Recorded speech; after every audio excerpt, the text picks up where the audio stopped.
Well, the current state of Red Bull Racing is one of flux at the moment. We're busy preparing the new car. Yeah, everything so far is just about on target. The whole team's worked incredibly hard over the winter period to regain the time that we lost during the latter part of last year. But touch wood, everything so far is currently on schedule.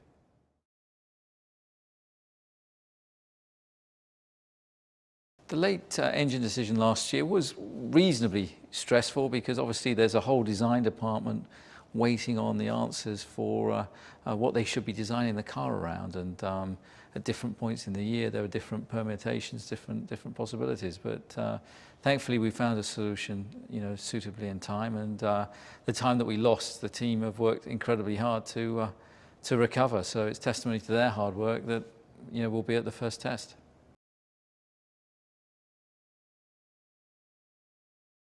The progress we made at the end, or certainly during the second half of the season of 2015, we're looking to build on that momentum and carry that momentum certainly into the early races. It seems that our colleagues in France have made some good progress over the winter as well, that should be staged in its introduction into the car. So yeah, hopefully we can be optimistic of a reasonable showing from Melbourne onwards.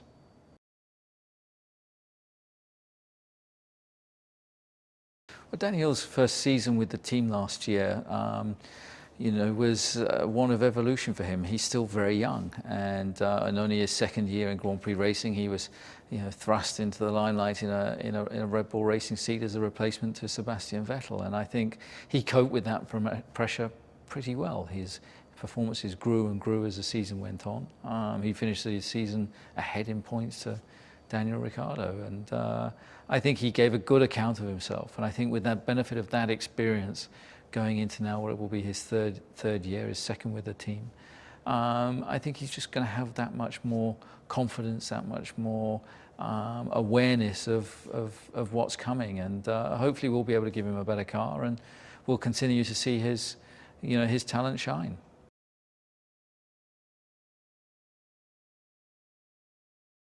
Daniil's second year with the team was obviously much harder than his first. The first year he won 3 races, was third in the World Championship, and was really the moment that he arrived in Formula One. He had bigger challenges to face during 2015. He coped with those well, with that trademark smile, and never let anything get him down, and produced some fantastic drives, particularly in Hungary and in Singapore particularly, stand out. But I think, the combination of the two Daniils is a great combination. It's young, it's dynamic. You can see the two drivers have a competitive rivalry, but they get on, and they work very well together. They have a similar feel for the car, and from a development point of view, that's extremely useful.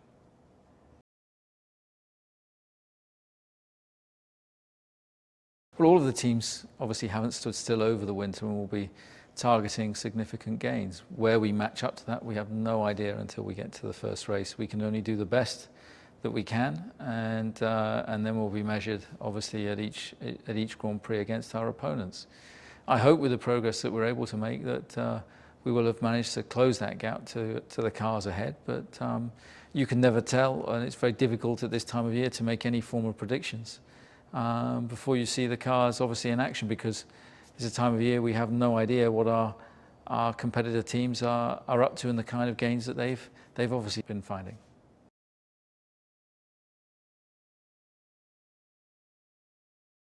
There's a lot of discussion about 2017 at the moment. Nothing is actually fixed. There's some critical meetings coming up in the next week, and as usually when you're trying to find a consensus, perhaps a consensus isn't the right solution for Formula One. I think that Formula One really does need to grab the regulations by the scruff of the neck and shake things up a bit, particularly on the chassis side, to make the cars more challenging, more demanding, and to make the driver a bigger component than they currently are, and to see their skill, to see the differential between the drivers. And 2016 is an evolution of the 2015 regulations, so you're probably going to get a similar running order, particularly in the first half of the year.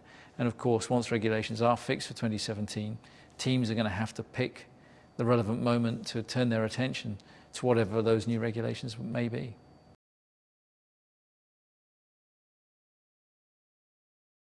My hopes for this season are that we genuinely make progress from where we were last year, that we get our heads down and we really develop the car well, and that hopefully, with some performance coming on the power unit side as well, that will only enable us to hopefully get closer to some of our immediate rivals.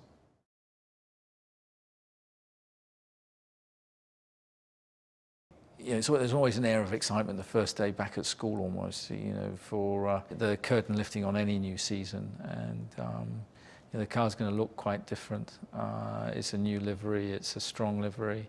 We'll have announced some interesting partnerships for the first Grand Prix, and it's exciting. The start of any Grand Prix season is full of hope for the year ahead, and Melbourne's a great place to open the Grand Prix calendar, and obviously with it being Daniil Ricciardo's home race, we'll be looking to fare as well as we possibly can.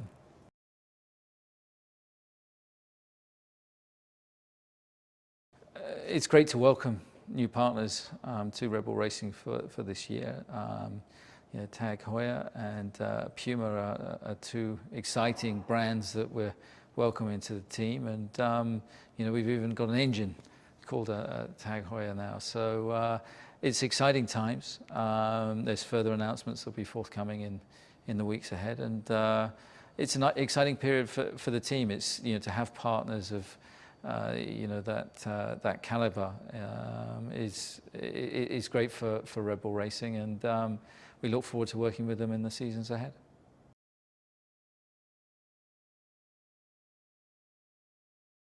I think it's fantastic to have seen how the technical team have worked, throughout this winter. I think as a collective group, they've done a fantastic job taking the strengths of RB11 and morphing that into RB12, addressing hopefully some of its weaknesses. And I think it's been the real epitome of true teamwork. And I think our technical team is doing a great job, and hopefully that will continue to evolve through the season.